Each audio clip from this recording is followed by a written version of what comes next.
Assalamualaikum warahmatullahi wabarakatuh. Ketemu lagi dalam acara Dobokan Putri Domas seputar materi dan informasi dokter dan orang-orang mumpuni di RSUD Banyumas.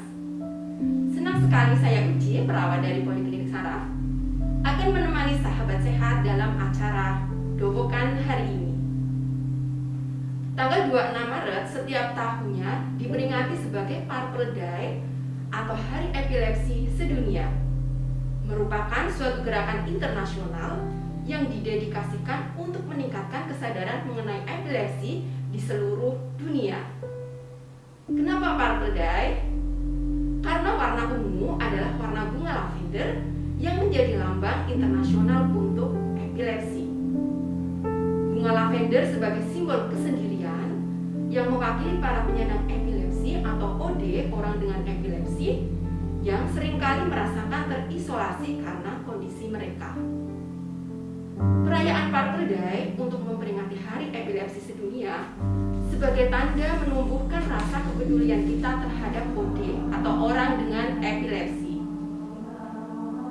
Peringatan Purple Day bertujuan untuk menyadarkan masyarakat agar tidak mendiskriminasikan penderita epilepsi, sekaligus menghapus stigma negatif tentang epilepsi sehingga OD bisa mendapatkan kesempatan yang sama untuk dapat mengembangkan potensi dirinya secara optimal. Dalam rangka memperingati Purple Day di RSUD Banyumas, telah hadir bersama kita beliau dokter spesialis saraf RSUD Banyumas, Dr. Laksmi Purwitosari, spesialis saraf yang akan berbincang-bincang seputar epilepsi. Assalamualaikum dokter. Silakan dokter. Alhamdulillah bisa bertemu di hari ini di tempat yang biasa, tapi hari ini terasa istimewa nih dok. Apalagi kostum kita sama dalam nuansa ungu. Semangat dengan nuansa Ungu karena kita sedang memperingati Purple Day epilepsi nih dok. menyemangati, mensupport para penderita epilepsi. Dokter, kalau kata epilepsi itu kan kalau di masyarakat awam itu banyak yang ternyata masih dihadapi, ya, terus masih dicap macam-macam, masih banyak diskriminasi. Terus mereka itu kalau orang kejang kan mengiranya itu ayan atau sawan celeng gitu, atau apa kayak orang kerasukan roh halus. Nah, sebenarnya mitos dan fakta seputar epilepsi itu gimana dok? Ya, memang kalau kita sebetulnya sudah sehari-hari ya dengar kata epilepsi gitu. Tapi kadang yang paham betul epilepsi itu apa, terus kapan seseorang itu dikatakan menderita epilepsi, itu memang harus dijelaskan betul ya, karena memang ini jangan sampai ada salah diagnosis, jangan sampai sudah kandung stigmanya melekat malah ternyata bukan epilepsi. Jadi masyarakat juga memang perlu tahu. Jadi epilepsi itu tidak semuanya bentuknya kejang dan tidak semua kejang bentuknya epilepsi. Memang kalau dari definisinya sendiri, epilepsi itu adalah bangkitan berulang. Bangkitan itu bisa berupa kejang, bisa juga bukan kejang, yang disebabkan karena abnormalitas kelistrikan di otak. Jadi harus ada abnormalitas kelistrikan di otak. Karena ada nanti hal-hal yang mirip kayak kejang, tetapi penyebabnya bukan abnormalitas kelistrikan di otak, itu juga bukan epilepsi. Terus ini juga yang kejangnya itu tidak semua kejang epilepsi. Jadi kejangnya epilepsi itu tidak boleh ada pencetusnya, tidak boleh ada yang memprovokasi penyakit-penyakit akut yang memprovokasi. Kalau misalnya kok ada kondisi-kondisi penyakit akut terus kejang, kejangnya hanya terjadi ketika penyakit akut itu terjadi, berarti itu bukan epilepsi. Ya, itu masih masuk akut symptomatic seizure. Kenapa kita harus jelas dulu ini epilepsi atau bukan? Karena nanti dampaknya ke pengobatannya. Memang kalau epilepsi ketika sudah terdiagnosis epilepsi, pengobatannya jangka panjang. Kalau kejang yang bukan epilepsi kan tidak membutuhkan untuk pengobatan jangka panjang. Ya, kalau misalnya sekarang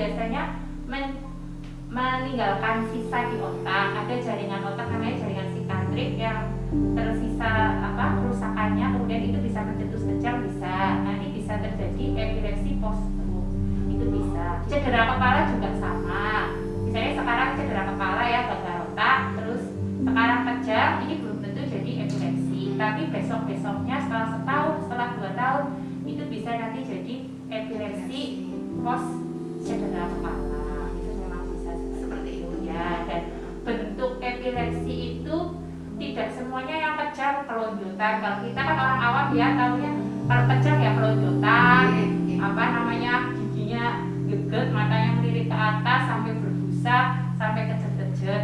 Tetapi sebetulnya bentuk seizure-nya, bentuk serangannya itu nggak semuanya harus kejang motorik seperti itu. Bisa berupa bangkitan-bangkitan yang non motorik, misalnya sensorik yang hanya nyeri.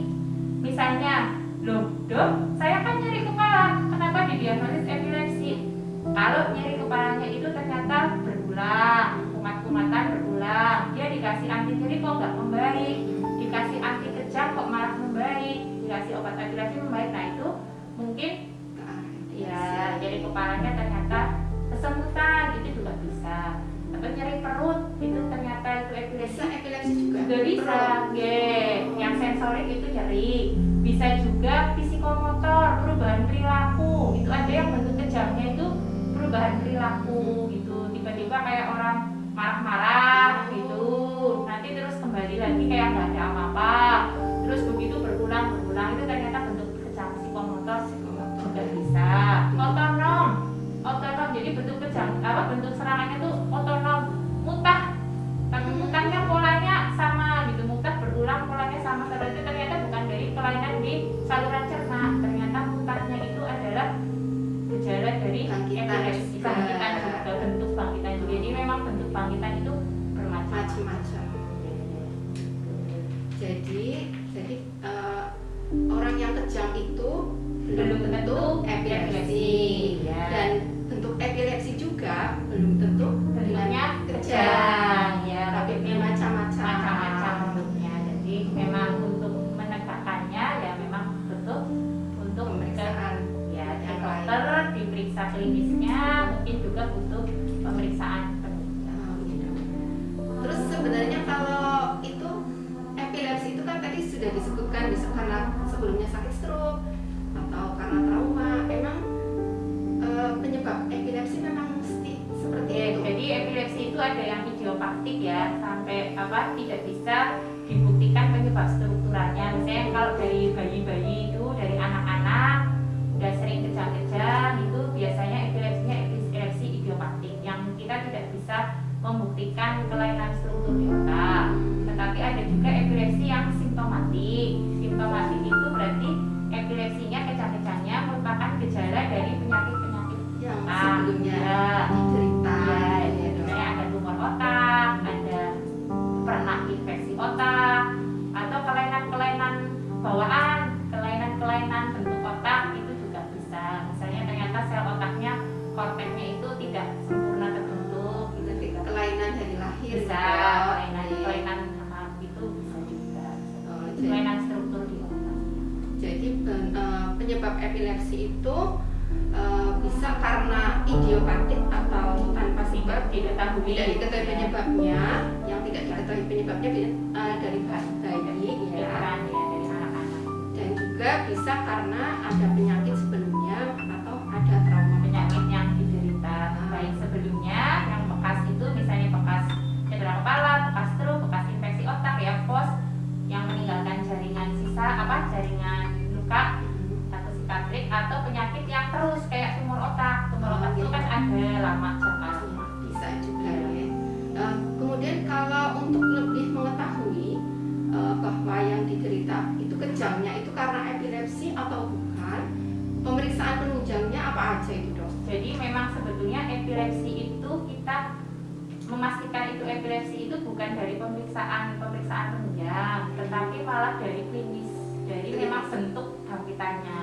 Jadi kalau yang dokter bisa tahu persis sebenarnya kalau lihat langsung kejadiannya, tapi kan sekarang zaman semua orang punya HP, ada kamera videonya ya. Jadi malah lebih baik kalau memang ada serangan seperti itu, keluarga bisa merekam nanti nanti pas ke dokter, oh ini loh seperti ini bentuknya, seperti ini kronologisnya, nanti dokter malah bisa lebih yakin bahwa ini bentuk kejang atau bukan, kejangnya nanti bisa epilepsi atau bukan. Nah kalau pemeriksaan penunjang itu kan ada pemeriksaan EEG ya, elektroencefalografi, itu hanya untuk mendukung tujuannya bukan untuk memastikan tetapi untuk mendukung ya, karena rekaman itu kan hanya sebentar ya, lama. Jadi ya memang ada yang long term yang EEG jangka panjang, tapi epilepsi itu sebetulnya sifatnya paroksismal. Jadi ketika dia ada serangan itu otaknya abnormal gelombang listriknya, tapi begitu serangannya sudah lewat itu kan nanti normal lagi. Nah perekaman ini kan tidak bisa merekam terus, jadi memang bisa juga klinisnya gejalanya memang epilepsi, tetapi pas direkam rekamannya normal, itu bisa. Bisa juga memang muncul gelombang-gelombang abnormalnya, jadi hanya mendukung menegakkan diagnosis. Kemudian nanti EEG itu juga memang kalau ditanya perlu apa enggak EEG ya perlu, karena nanti juga untuk prognosis, untuk kemungkinan seringnya bakal sering kumat apa enggak itu juga bisa dilihat sebetulnya dari salah satunya bisa dilihat dari EEG. Ya kalau EEG-nya sering muncul gelombang yang enggak normal ya kemungkinan sering kumatnya akan lebih tinggi. Nanti juga bisa untuk follow up terapi yang sudah minum obat, kapan obat ini bisa dihentikan, dikurangi ya, mulai tapering itu bisa dengan EEG. Kalau EEG itu lihat abnormalitas listriknya. Nah kalau untuk pemeriksaan yang kelainan struktur otaknya, kalau misalnya kita kok biasanya yang kejamnya itu sudah usia lanjut, sudah usia dewasa ya, itu kan apalagi kalau kejamnya kelihatan satu sisi parsial itu kita curiganya pasti ada kelainan struktur otak, kelainan di otak. Nah, itu memang perlu pemeriksaan yang imaging, CT scan kepala atau MRI, MRI cerebral. Itu memang untuk melihat, jadi nanti ketahuan. Jadi untuk pasien-pasien dengan epilepsi itu yang diutamakan pertama itu kondisi klinisnya. Jadi memang nanti kita kalau misalnya pasien datang kita nggak lihat kejangnya, kita mungkin akan tanya kronologisnya, tanya gimana waktu itu gerakan-gerakannya untuk membedakan, memastikan kejang atau bukan, untuk memastikan epilepsi atau bukan. Terus gini dok, kadang-kadang orang awam kan suka nggak paham ya kalau ada orang kejang itu kena epilepsi atau bukan, terutama kalau yang epilepsi. Kalau misalnya tiba-tiba itu pasien ada kejadian kejang, kadang ada yang nggak tahu kan suruh segera dipindah, kalau nggak dikasih minum itu baiknya gimana itu dok sebenarnya? Jadi memang kalau ada kita mendapati seseorang dengan kejang ya memang nggak boleh panik, tenang saja, nggak boleh ada tindakan-tindakan yang kayak dipegangin, ditahan gerakan-gerakannya, itu juga nggak usah seperti itu. Nggak juga mungkin kalau mulutnya terbuka gitu juga nggak boleh dimasukkan apa-apa, makanan, minuman itu nggak boleh dimasukkan, dibiarkan aja mulutnya, gerakannya dibiarkan aja. Itu juga jangan ditepuk-tepuk apa diapakan untuk dicoba dibangunkan, nggak usah, karena sebenarnya kejang itu ada yang bisa kembali seperti semula sendiri, berhenti sendiri ada, tetapi memang nggak boleh lebih dari 5 menit. Kalau sudah lebih dari 5 menit memang harus segera mendapatkan pertolongan medis. Kalau memang posisinya di tempat-tempat yang berbahaya memang harus dipindahkan ya, misalnya kejangnya di tengah jalan berarti dipinggirkan ke yang nggak bahaya. Tapi kalau sudah di tempat yang aman ya yang penting didampingi saja, ditungguin, jangan ditinggal. Terus kalau memang posisinya untuk nafas jadi sulit bisa mungkin dimiringkan kepalanya. Jadi memang prinsipnya tetap tenang saja, berada di sebelahnya dan sebenarnya dibiarkan, tidak usah diintervensi apa-apa, kecuali kalau memang sudah lebih dari 5 menit harus segera dibawa ke fasilitas kesehatan. Jadi itu kalau kita menemui ada pasien kejang di suatu tempat, kita tidak boleh langsung buru-buru memindahkan, tapi kita malah harus memberikan lingkungan yang nyaman, yang aman, jauhkan dari benda-benda yang berbahaya. berbahaya. Dan kita juga tidak boleh untuk menahan kejangnya. Jadi dibiarkan, nggak usah dipijeti gitu. itu nggak usah. Kita tunggu sampai mungkin bangkitannya berlalu dan benar-benar harus ada yang menemani, tidak boleh ditinggalkan. Dan kalau 5 menit masih kejang terus, kita harus segera membawanya ke fasilitas kesehatan yang terdekat.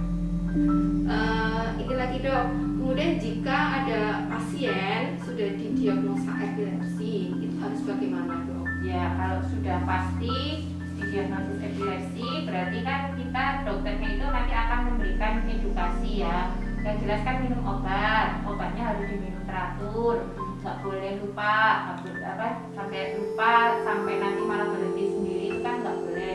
Kalau bisa disiplin, jamnya juga nggak ganti-ganti. Terus sambil nanti kita lihat perkembangan. Jadi memberi obatnya itu kan dari dosis satu obat dulu, dari dosis terendah dulu, nanti sambil lihat kalau misalnya sudah nggak kejang lagi ya dosis dipertahankan. Tapi kalau misalnya masih ada kejang lagi, nanti mungkin dosis bisa ditambah sampai dosis maksimal atau mungkin perlu ditambahkan obat. Ya, terus jadi sebetulnya tetap aja aktivitas seperti biasa, tetapi memang perlu tahu antara orang satu dengan orang satu itu pencetus kejangnya biasanya triggernya itu beda-beda. Jadi perlu dicek lah. Kalau kecapean kurang tidur kok kejang, ya berarti jangan kurang tidur. Gitu. Kalau misalnya wanita itu biasanya kalau pas menstruasi ya sebelumnya sama pas menstruasi itu lebih gampang untuk kejang. Ada yang namanya katamenial epilepsi, itu lebih frekuensinya kejang terpengaruh oleh siklus menstruasi. Jadi itu kalau itu ya kegiatannya lebih dikurangi seperti itu. Yang penting ya tetap minum obat teratur, tetap kontrol teratur, nggak usah minder, tetap percaya diri, tetap aktivitas. Jadi untuk saudara-saudaraku yang kebetulan terdiagnosa epilepsi, yang harus diutamakan yaitu minum obat secara teratur, jamnya juga harus teratur, tidak boleh berubah-ubah. Apabila sekali periksa masih timbul kejang, jangan berkeinginan untuk pindah ke dokter, tapi harus kontrol lagi ke dokter yang sebelumnya dan sampai benar-benar dievaluasi obat yang paling cocok itu seperti apa. Ya, dan dalam kondisi apapun obat juga harus tetap diminum. Misalnya kalau lagi demam, lagi sakit apa seperti itu, obat epilepsinya tetap diminum. Kalau ke dokter untuk keluhan-keluhan lain itu tetap diutarakan pada dokternya bahwa memang penderita epilepsi dan obat apa yang sedang dikonsumsi. Mungkin ada tips gitu ya dok, kalau misalnya seseorang itu ingin mengetahui sebenarnya pencetusnya apa gitu, mungkin bikin diary mungkin ya memang itu harus. Jadi memang kalau masih kejangnya tanggal berapa, kalau bisa sampai detail berapa menit, apa pencetusnya apa, sedang dalam kondisi apa, itu bisa dicatat diary ya. Jadi nanti hal-hal yang paling menyebabkan itu pencetus kejang jadi bisa dihindari. Iya, dan memang untuk follow up nanti kan berarti sebulan ini, karena kalau ke dokter pas kontrol kan pasti ditanyakan kejangnya berapa kali. Kalau bisa sih kalau memang mau detail seperti itu ya jam minum obatnya juga ditulis obatnya apa. Jadi memang penderita epilepsi itu juga harus paham obat yang diminum. Terus ini lagi kalau seseorang juga sudah terdiagnosa epilepsi pasti kan merasa pesimis gitu, dan banyak yang ditanyakan apakah bisa sembuh, benar-benar sembuh sampai itu hilang, kayak ibaratnya orang diare diobati langsung sembuh, bisa seperti itu enggak dok? Terus dan kalau dia minum obatnya itu terus-terusan sampai bertahun-tahun, apakah tidak ada efek samping dari obat yang diminumnya itu? Ya, jadi memang prinsip pengobatan epilepsi itu adalah agar mengoptimalkan kualitas hidup ya. Nah, kalau ditanya bisa sembuh atau tidak bisa sembuh itu juga sebetulnya tergantung juga. Kalau yang epilepsi ada yang bisa sembuh, ada yang memang harus jangka panjang, lebih lama minum obatnya, itu memang ada. Jadi memang kasus per kasus sekali. Nah, obat itu diminum sampai kapan? Kita patokannya itu bebas kejang. Jadi bukan kayak obat TB yang minum obat berapa lama itu enggak, tetapi dari bebas kejangnya. Ya, minimal sekali itu 2 tahun bebas kejang, itu minimal. Tapi kalau ternyata kalau 2 tahun itu masih banyak yang sering kejang. Jadi malah kalau sekarang itu lebih makin lama tidak kejang, makin nanti kemungkinan kambuhnya akan lebih kecil. Jadi malah kalau lebih aman lagi ya 3-4 tahun sudah nggak kejang sama sekali, kejang dalam bentuk apapun ya. Iya. Itu termasuk karena ada yang hanya bentuk serangannya itu hanya misalnya bengong, itu kan ada. Iya. Ya, yang bengong-bengong itu karena pasiennya nggak menyadari. Jadi itu memang nggak ada serangan dalam bentuk apapun. Kemudian kalau bisa di EEG ulang itu juga sudah bagus. Nanti namanya di tapering off, diturunkan bertahap obatnya gitu. Nah untuk efek samping ya pasti ada efek sampingnya. Tetapi apa gunanya kontrol rutin? Gunanya ya untuk melihat kemungkinan efek samping itu. Berarti kan kalau kontrol ke dokter pasti dilihat kemungkinan efek sampingnya.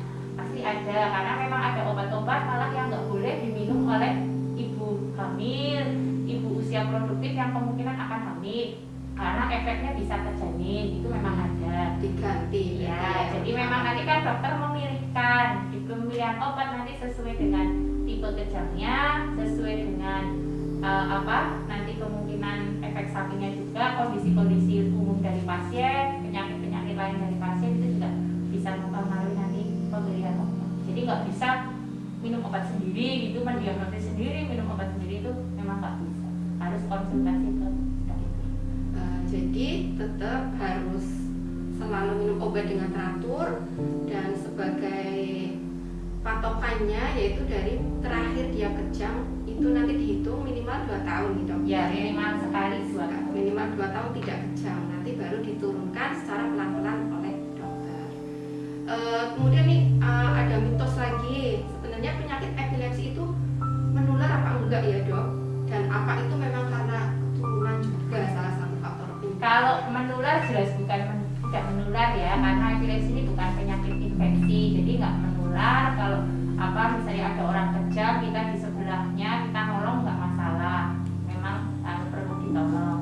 Nah kalau masalah diturunkan apa enggak, keturunan itu memang bisa diturunkan. Misalnya ibunya atau mbahnya kok epilepsi, nanti anaknya apa cucunya epilepsi itu bisa. Tetapi sebetulnya persentasenya sangat rendah. Kecil ya. Ya kecil persentase. Jadi itu untuk penyakit epilepsi itu sebenarnya bukan suatu penyakit yang menular. Jadi kalau misalnya di suatu tempat kita menemukan ada orang yang kejang, kita tidak perlu ragu untuk menolongnya. Dan untuk penyakit epilepsi ini juga kalau dari faktor keturunan itu sangat kecil penyebabnya kalau dari faktor keturunan. Mungkin itu aja ya dok. Terima kasih atas banyak infonya mengenai seputar epilepsi. Demikian obrolan Putri Domas pada hari ini yang mengupas tuntas seputar epilepsi bersama Dr. Laksmi Purwitosari, spesialis saraf. Semoga bermanfaat untuk sahabat sehat RSUD Banyumas. Saya ada sedikit kata quotes untuk teman-teman yang sedang menderita sakit. Tidak ada penyakit yang lebih kuat dari cinta, lebih besar dari hidup, dan lebih lama dari keyakinanmu. Jadi bersabarlah, berhati-hatilah, dan kamu akan segera sembuh. Sampai jumpa dalam obrolan berikutnya dengan topik yang berbeda.